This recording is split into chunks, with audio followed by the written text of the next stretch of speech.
아멘.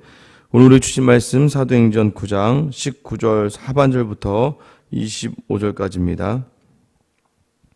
사도행전 9장 19절 하반절부터 25절까지.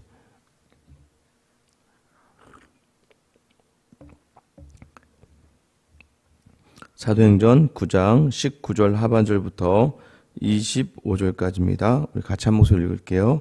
사울이 다메섹에 있는 제자들과 함께 며칠 있을새 즉시로 각 회당에서 예수가 하나님의 아들이심을 전파하니 듣는 사람이 다 놀라 말하되 이 사람이 예루살렘에서 이 이름을 부르는 사람을 멀어하던 자가 아니냐.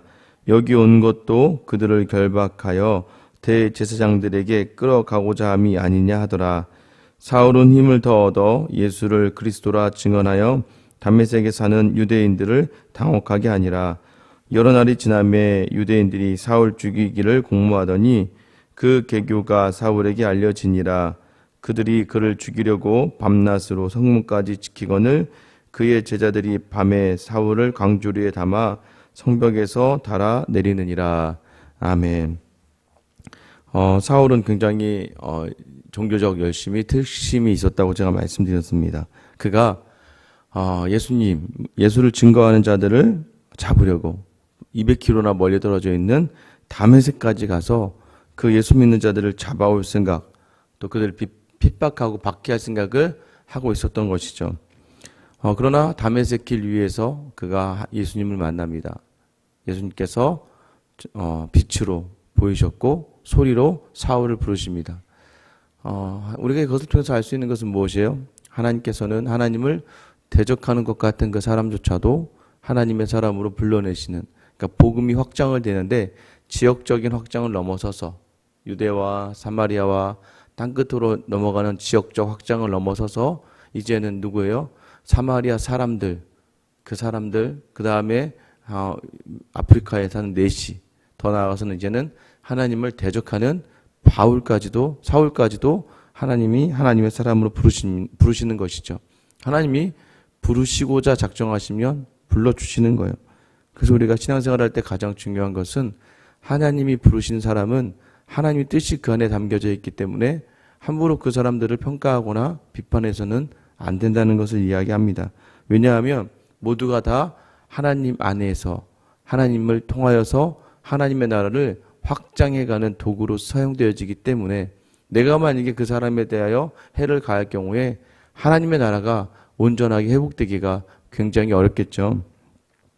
어쨌든 이 사울은 예수님을 만나고 눈이 어두워져서 3일 정도 이제 직가라는 거리에서 이제 유대의 집 안에서 3일 동안 무엇을 하고 있었냐 보니까 기도를 하고 있었다라고 얘기하죠. 하나님에게 자기를 붙들어 매려고 노력했던 사울의 모습. 그때 하나님께서 아나니아라고 한 제자를 보내셔서 사울에게 가서 그를 안수하라고 이야기합니다.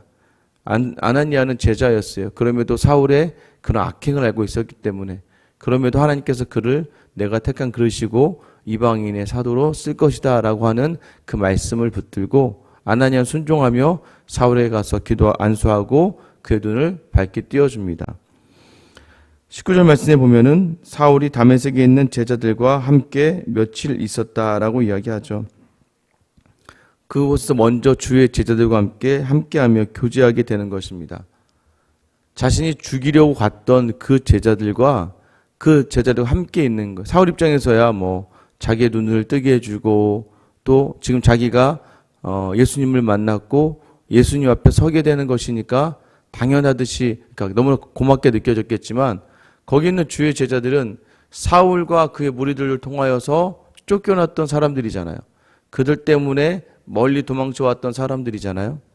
그런데 그 사울이 심지어 자기들이 존경하고 따르던 스데반 집사를 죽이는 주동하였던 그런 인물 중에 하나였습니다.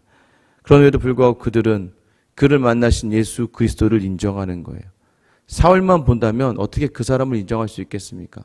사울만 본다면 아마 쉽게 생각하시면 돼요. 우리 안에 우리가 정말 존경하고 사랑하는 어떤 성도를 누가 때리고 핍박했다. 근데 그 사람이 그 다음 주에 자기 예수 만났다고 여기 앉아 있는 거예요. 과연 그 사람에게 우리가 마음을 편안하게 열고 갈 수 있겠습니까? 그러니까 그게 쉽지 않은 것이죠. 그럼에도 불구하고 예수를 통하여 세상을 바라보는 주의 제자들은 그 일을 감당해야 된다는 것을 말씀하고 있는 거예요.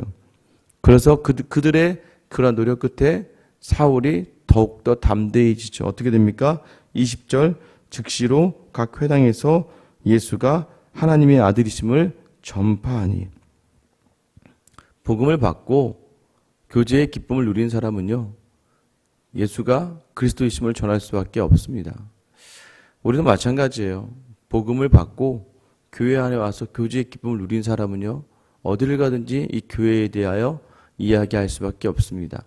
진정한 평안이 있는 곳, 진정한 감사가 있는 곳에 대한 이곳을 이야기할 수밖에 없는 거예요.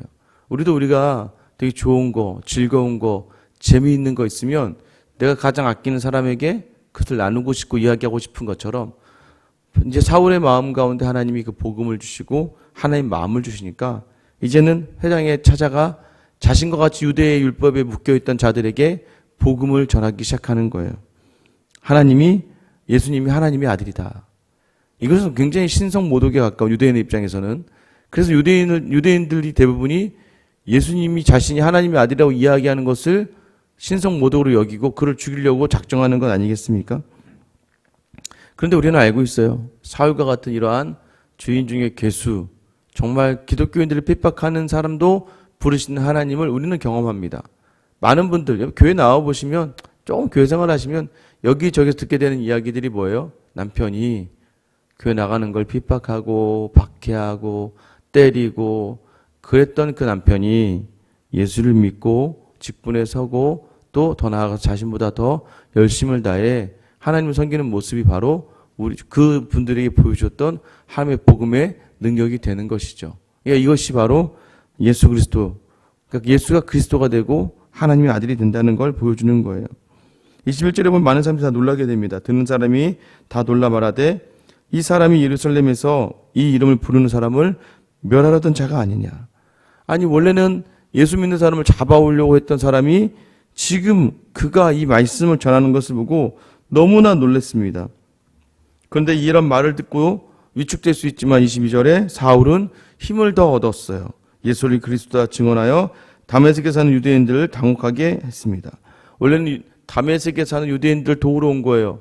왜냐하면 그들 안에 기독교인들이 있다 보니까 그들이 힘들어하다는 고발을 하게 되고 사울이 그 고발을 받고 그 다메섹에 있는 유대인들을 잡으려고 온 건데, 이 기독교인들을 잡으려고 온 건데 이제 오히려 그 기독교인들 편에 서서 예수가 그리스도라고 전하는 그 사울을 보면서 다메섹에 있는 유대인들은 굉장히 마음이 놀랐고 또 당혹스러웠습니다. 이제 더 나아가서 23절 보세요. 여러 날이 지나매 유대인들이 사울을 죽이기를 공모하더니 그가 바로 전했다고 해서 그를 죽이겠습니까? 여기서 여러 날이라고 하는 것을 어떻게 우리가 해석하냐면 한 3년 정도 후다라고 이야기해요. 갈라디아서 1장 17절 18절을 보면은요 이렇게 기록되어져 있어요. 또 나보다 먼저 사도된 자들을 만나려고 예루살렘으로 가지 아니하고 아라비아로 갔다가 다시 다메섹으로 돌아갔노라. 그 후 3년 만에 내가 게바를 방문하려고 예루살렘에 올라가서 그와 함께 15일을 머무는 동안, 그러니까 결국 3년이라는 시간에 뭘 했냐면 사울이 예수님을 만나고 그가 다메섹에 얼마 정도 제자들과 함께 나누며 말씀을 전하다가 아마 많은 사람들이 그랬을 거예요. 예루살렘으로 가라. 거기 사도들에게 네가 이제 변화됐다는 걸 보여주고 너를 통해서 하나님 하실 일들을 이야기해라라고 얘기했을 거예요. 그러나 바울은 바로 그 제자들과 함께 어울리면서 예루살렘으로 가지 않고 그가 어디로 갔다고 이야기하냐면 아라비아로 갔다라고 이야기해요. 아라비아는 어디냐면 그냥 광야예요. 사울은 광야로 향했어요. 누가 봐도 사람들에게 그것마저도 사람들에게 자신을 보이는 것이라고 생각했던 것 같아요. 사울이 택한 3년의 광야의 묵상의 시간이었어요. 아마 그곳에서 어떤 일들이 있을까? 광야 하면 우리는 항상 느껴지는 게 있잖아요. 그곳에서 홀로 걸으며 외롭고 고독한 시간을 보내며 그동안 자신의 모든 율법을 그곳에서 풀어내기 시작해보다 보니까 예수 그리스도로 귀결되어지는 그 예수 그리스도를 자신이 핍박했다는 것, 그것이 자신에게 얼마나 큰 아픔이 되고, 그러니까 우리가 항상 아셔야 되는 게 우리가 어떤 잘못을 가지고 기도했으니까 끝났어. 이런 개념은 아닌 거예요. 우리가 어떤 일들에 대해 회개한다는 것은 다시는 그 일을 하지 않기로 돌아서는 것인데 그 돌아서는 가운데 뭐가 있냐면 그것에 대한 진정한 그 사과가 있고 진정한 반성이 있어야 되는 거예요. 이제 사도가 되는 바울이죠. 사울이 광야에서 그런 예수님과의 시간을 보내며 참된 회개의 시간을 보내고 다시 다메섹으로 돌아옵니다. 다메섹에 돌아온 이 사울을 보니까 유대인들이 이제 도저히 안 되겠는 거죠. 더 담대하게 예수를 전하는 그 사울을 보면서 죽이기로 작정을 하죠. 그러나 24절에 보면 그 계교가 사울에게 알려집니다. 여기서 알려졌다라고 하죠. 무슨 얘기예요? 사울이 여기저기 통해서 알게 된 게 아니라 하나님이 자연스럽게 유대인들이 사울을 죽이려고 하는 것을 알게 하셨다는 거예요. 그럼 무슨 말인가요? 지금 사울로 하여금 죽지 않게 하려 하신다라는 거예요. 기억하셔야 됩니다. 우리가 죽는 그 순간은 언제냐면 우리의 사명이 마치는 날 우리 죽게 되는 거예요. 지금 사울은 이제 사명을 가지고 시작하는 사람이기에 하나님께서 그 죽음을 막으시는 거예요. 그를 알게 하시고 그로 하여금 일단 이 자리를 피하게 하십니다. 사람들이 얼마나 그를 죽이고 싶었던지 밤낮으로 성문까지 지켰다라고 얘기해요. 얼마나 사도 바울이 담대하게 예수를 강하게 전했던들 그 유대인들이 사울을 죽이려고 밤낮 성문을 지키고 있었습니다. 결국 그가 어떻게 그것을 나옵니까? 25절 같이 한번 읽어볼게요. 시작. 그의 제자들이 밤에 사울을 강주리에 담아 성벽에서 달아 내리니라.